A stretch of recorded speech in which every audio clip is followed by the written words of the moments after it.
Muy bienvenidos, gracias por acompañarnos nuevamente, semana a semana estamos estudiando la palabra de Dios y en este momento y en este trimestre, el amor de Dios y su justicia. Cosas que quizás nosotros no entendemos mucho, pero cómo la Biblia nos aclara y nos da a entender cómo es el plan de Dios para que usted sea salvo, para que yo y todos nosotros seamos salvos. Así que muy bienvenido a estos estudios. Pastor Celis, bienvenido, gracias por acompañarnos nuevamente. Muchas gracias, un privilegio estar acá. El autor colocó una pregunta así como el estudio de la semana. Dice, ¿qué más pudo hacer? Quizás este es el límite máximo que Dios puede tener para salvar al ser humano, por decirlo de alguna manera. Estoy pensando en el relato de Jesús cuando está frente a Pilato, ¿no es cierto? Pilato le dice, ¿eres tu rey? Y aquí hay una respuesta que tiene mucha connotación en relación a lo que estamos conversando. Y se respondió Jesús, tú dices que yo soy rey. Yo para esto he nacido y para esto he venido al mundo, para dar testimonio de la verdad. Todo aquel que es de la verdad oye mi voz. Y aquí está la respuesta, para las respuestas de Dios quizás, ¿no es cierto?, que a veces no son muy comprensibles. Y dice, ¿por qué Dios no me responde? Cuidado. Estamos dentro del camino de la verdad, estamos dentro de los estatutos y las reglas de Dios. Yo, quizá un paréntesis, tú recuerdas cuando Jesús dice, mira, si tú llevas tu ofrenda al altar, yo te la voy a aceptar, pero anda primero, arregla tu problema que tienes allá con tu hermano y luego la ofrenda será válida. Hay aquí un elemento importante respecto al propósito de Jesucristo, ¿no? Hemos estado hablando del conflicto cósmico, de las reglas del conflicto, pero finalmente, ¿cómo se va a resolver esto? Decíamos la semana pasada que esto se va a resolver cuando no haya ninguna duda en todo el universo respecto a quién es Dios, cómo gobierna el universo. A veces nosotros podemos juzgar las acciones divinas pensando que Él no ha hecho lo que a mí me parece que Dios debería haber hecho, y muchas personas rechazan a Dios por eso. ¿Por qué Dios permite eso? ¿Por qué Dios hace esto? No, yo no puedo creer. Yo escuché a un amigo mío que estudió teología y todo y se apartó del Señor, de la iglesia, y decía, yo no puedo confiar en un Dios que permite que ciertas cosas pasen. Y a mí me pareció una frase un tanto fuerte. Pero también tenemos que reconocer que es una frase un tanto, vamos a decir, jactanciosa, porque ¿cómo yo puedo pretender entender un montón de cosas que están más allá de mi alcance comprender? Y hay un relato del día sábado respecto a un rey y un jovencito, ¿no?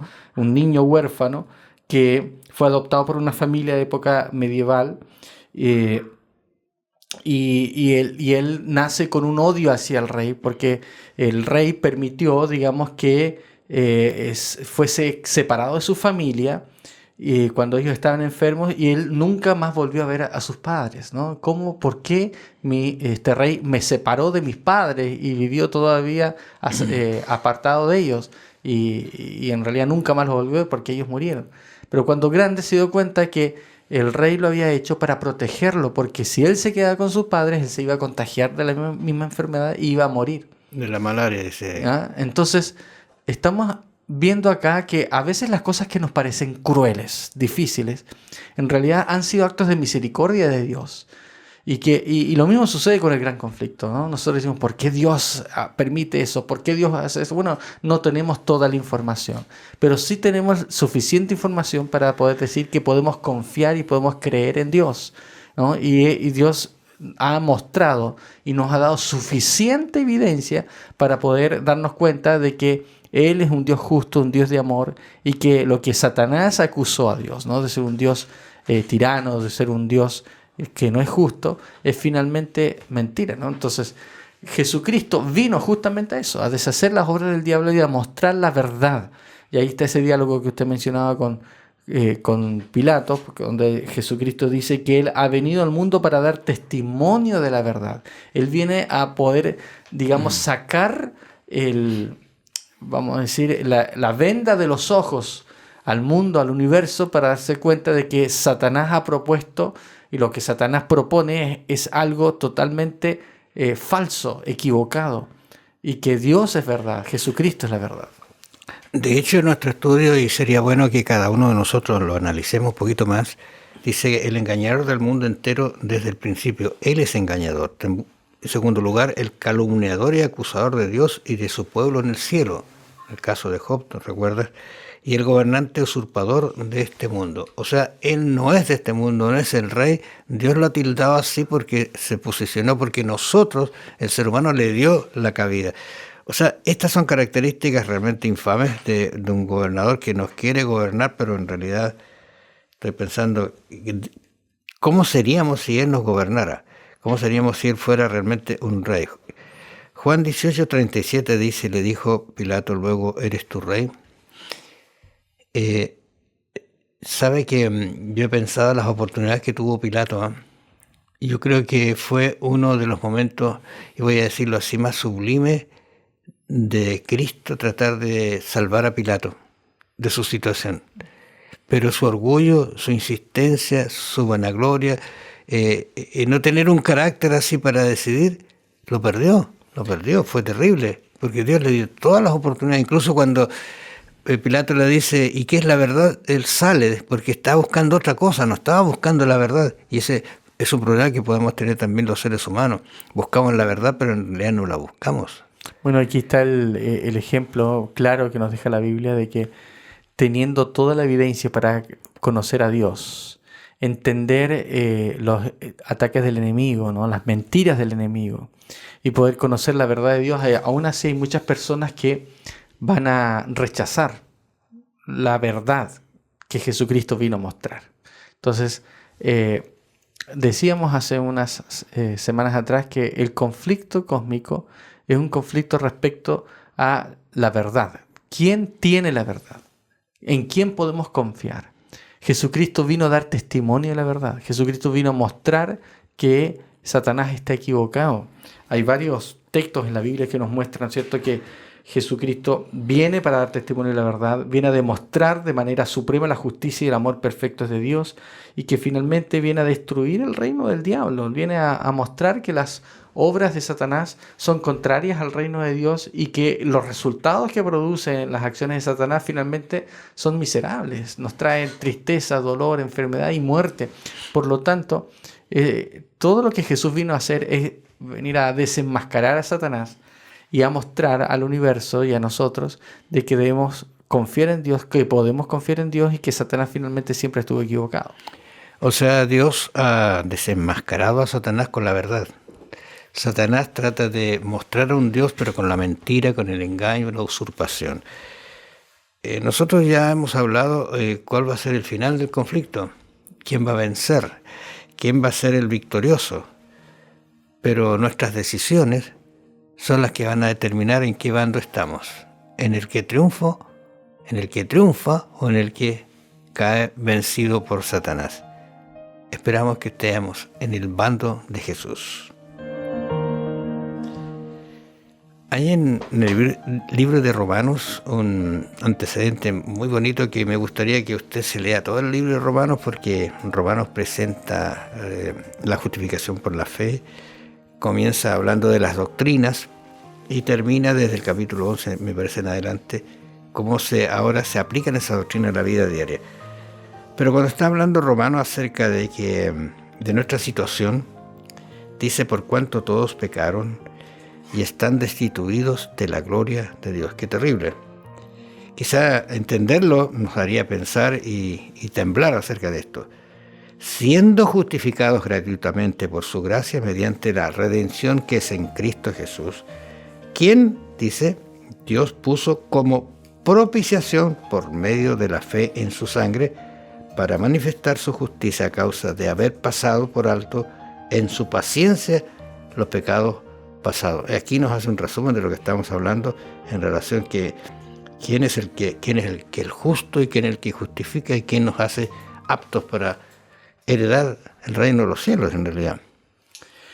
Este pasaje de Romanos capítulo 3 realmente es maravilloso porque nos muestra la justicia de Dios.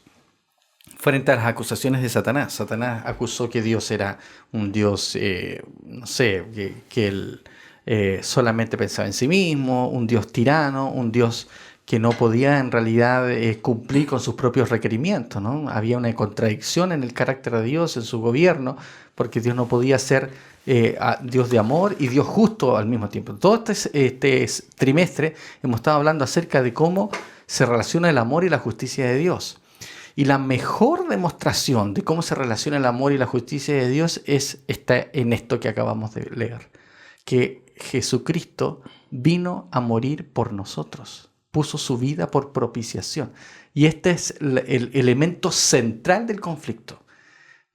Satanás acusa que Dios no puede ser amor y puede ser justicia al mismo tiempo. Bueno, Jesucristo vino a morir por amor y a cumplir la justicia de la ley, ¿no? Si la ley no fuese necesario cumplirla, Jesucristo no necesitaba venir a morir, ¿no? Porque algunos dicen, ¿por qué Dios no dio un perdonazo nomás?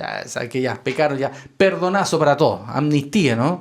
Como a veces algunos gobiernos quieren decir, ya vamos a perdonar, condenar la deuda de todos los que estudiaron con el CAE, ¿no es cierto? Acá en Chile, que es un tema que se conversa mucho. Bueno, ¿por qué Dios, si Él tiene la autoridad de decir, ya perdonazo para todos? Porque eso no es justo. Mire que si Dios hubiese hecho eso, ya un perdonazo para todos, entonces Satanás hubiese dicho, tenía razón. Dios no es capaz de actuar con justicia. Su amor está en contradicción con su justicia. Él dice que su justicia dice que el que peca debe morir. Y ahora sale con un perdonazo, ¿no? Entonces Satanás se hubiera sobado las manos y dice, ya, gané. Pero si Dios hubiese destruido a todos los pecadores, ¿no? Porque es justo, porque es lo que merecemos. Todos los pecadores debieron morir. Entonces Satanás también hubiese dicho, ahí está. Dios no es amor porque Él destruye el pecado, ¿no? Para que vean cómo Él impone sus reglas, impone sus criterios. Entonces, la cruz de Cristo es la respuesta. Es allí donde el amor de Dios se manifiesta porque Él manifiesta su amor de una manera tremenda que da a su Hijo por nosotros, pero también se muestra la justicia porque Él viene a morir por nosotros, morir por nuestros pecados y por lo tanto Él paga aquello que nosotros no podíamos pagar. Entonces, hay un elemento aquí de lo que Pablo está diciendo, ahí en el versículo 25, ¿no es cierto? O sea, 24, siendo justificados gratuitamente por su gracia mediante la redención que es en Cristo Jesús, a quien Dios puso como propiciación por medio de la fe en su sangre para manifestar su justicia a causa de haber pasado por alto su paciencia los pecados pasados. O sea, la cruz de Cristo, el sacrificio de Jesucristo es una manifestación tanto de su amor como de su justicia. Y finalmente es el elemento que responde a las acusaciones de Satanás y que finalmente es la base sobre la cual el conflicto se resuelve. Dios muestra su amor para con nosotros, aún que siendo pecadores, Él murió por nosotros. Acá hay un relato de una viña en Isaías 5. Isaías es un profeta mayor, un profeta que actuó en un periodo muy crítico del pueblo. Isaías se levantó para levantar el estandarte de Jesús o de Cristo, de Dios. Y él habla de una parábola y dice, ahora cantaré por mi amado el cantar de mi amado a su viña. Y luego hace una descripción amorosa, dice, tenía mi amado una viña, era en una ladera fértil, o sea, apta para dar uvas. La había cercado y despedregado y plantado de vides escogidas.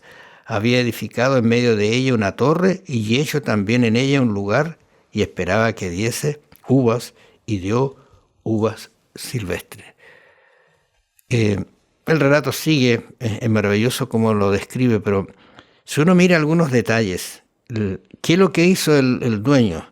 ¿Qué hizo el amado con su viña? Le dio todo lo que necesitaba para que el resultado fuera óptimo. No desperdició nada. Incluso estaba pensando en esa torre que le edifica, ese cerco de protección. Y de hecho, cuando uno mira, y yo voy a hacer la alusión a Israel, cuando mira por qué Israel pudo andar en el desierto como anduvo, es porque Dios lo tenía protegido, ¿no es cierto?, para que pudiera avanzar, y cuando tenía necesidad, Dios les daba lo que necesitaban, pero lamentablemente dice, dio uvas silvestres. ¿Qué pasa aquí?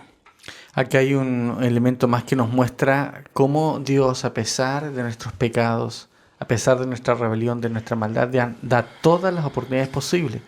Y mira, acá se describe cómo Dios planta. Esto es un símbolo de su pueblo, ¿no? Del pueblo de Israel. Y esta planta Dios la atiende, le da, vamos a decir, ¿no es cierto?, la riega, le pone abono, le toma todos los cuidados necesarios para que esta viña, para que esta planta pueda crecer sana y pueda dar los frutos que corresponden.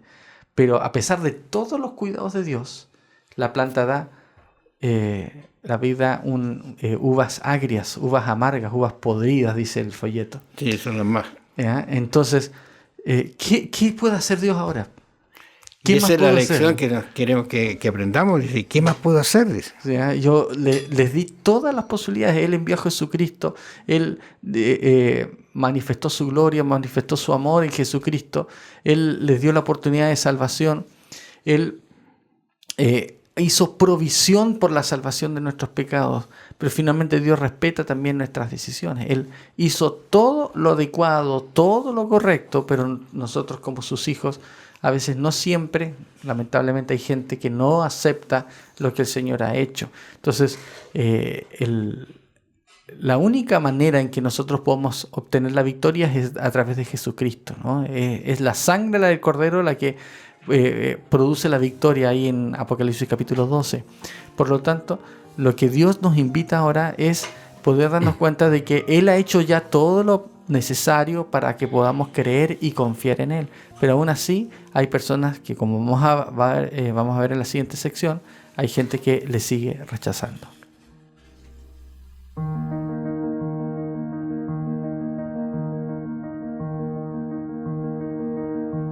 Jesús nos puede hacer vencedores en realidad, y más que vencedores. En Isaías habíamos hablado acerca de la viña, y el concepto al final que dice, ¿qué más puedo hacer por esta viña? Y dice todo. Mateo toma esto ahora, una aplicación, y Jesús habla en Mateo 21 acerca de un hombre, padre de familia, el cual plantó una viña, dice. La cercó de vallado, cavó en ella un lagar, edificó una torre, y la arrendó a unos labradores y se fue lejos. Aquí está hablando acerca de una responsabilidad que está entregando el Señor para una viña que está perfecta.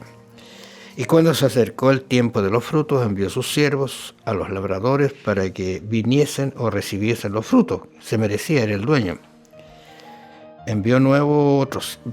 Entonces dice más, los labradores tomando a los siervos, a unos golpearon, a otros mataron y a otros apedrearon.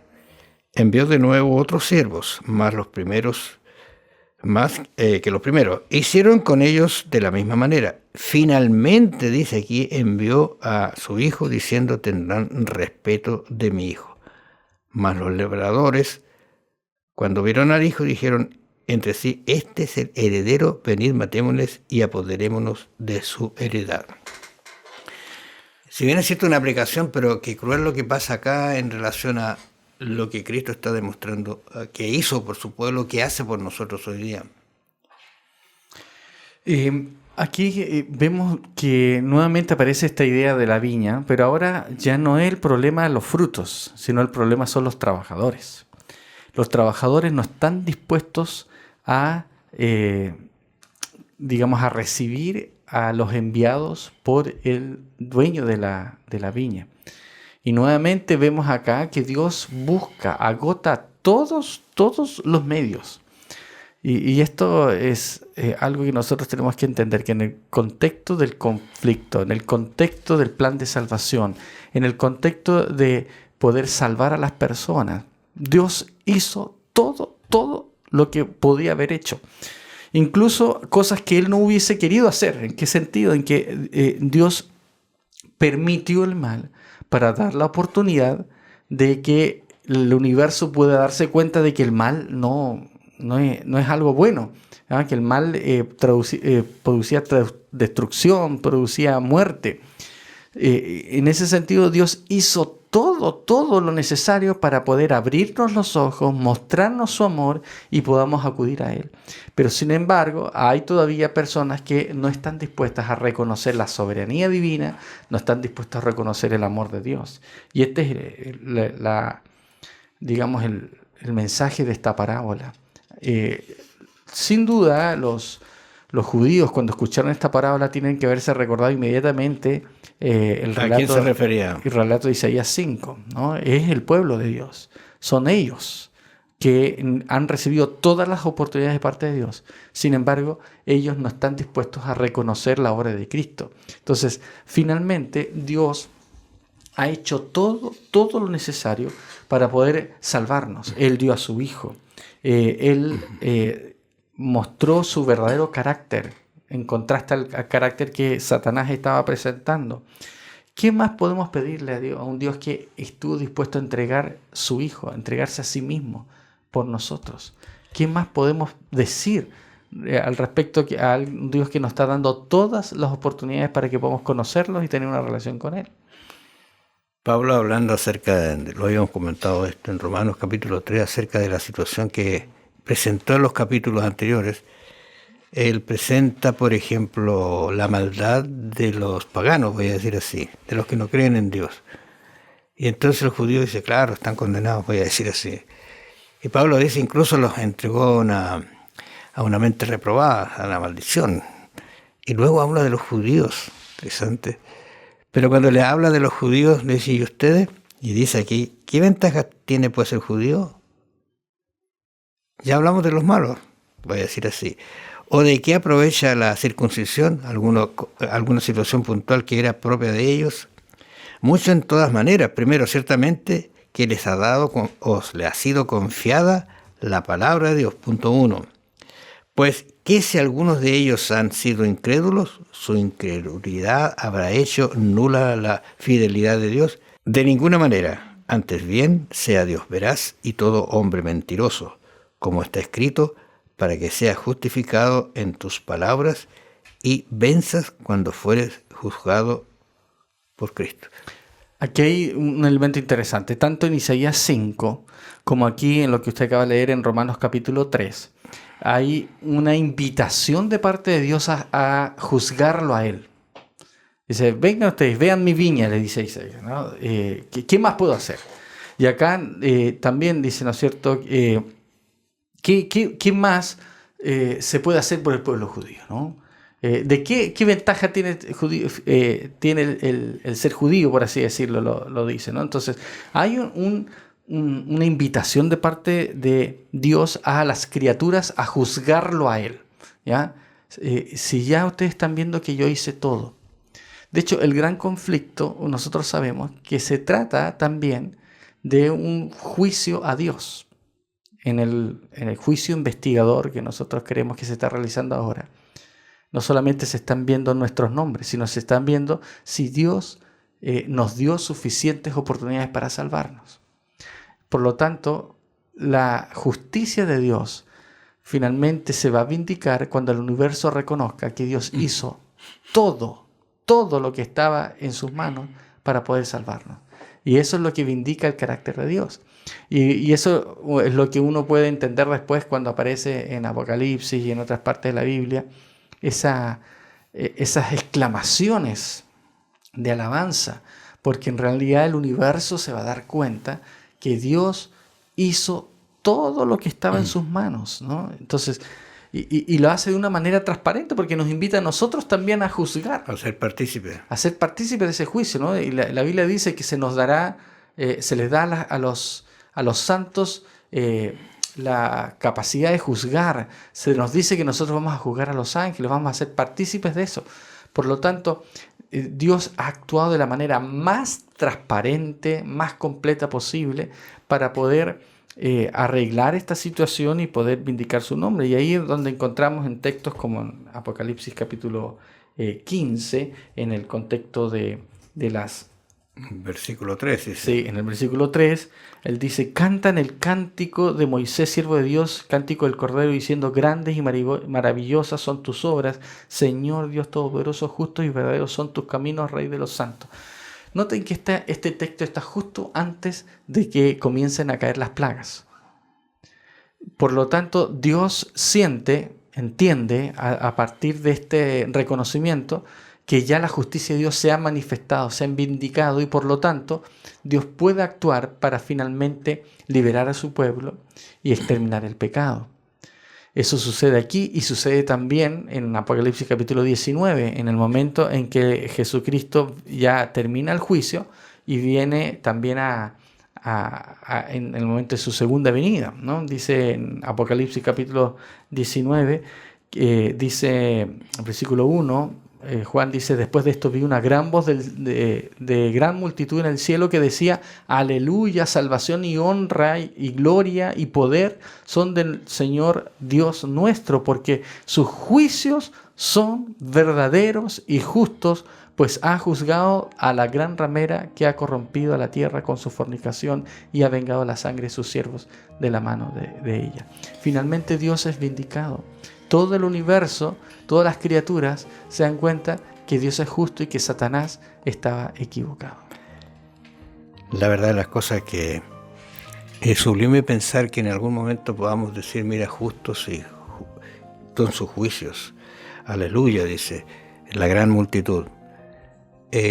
Yo espero que yo estar y usted también, vindicando el nombre de Dios, adorándolo por la eternidad y agradeciéndole porque Él, por su sacrificio, hizo posible que nosotros lleguemos a heredar las mansiones de los cielos y aquí en la tierra a ser felices de la mano del Señor.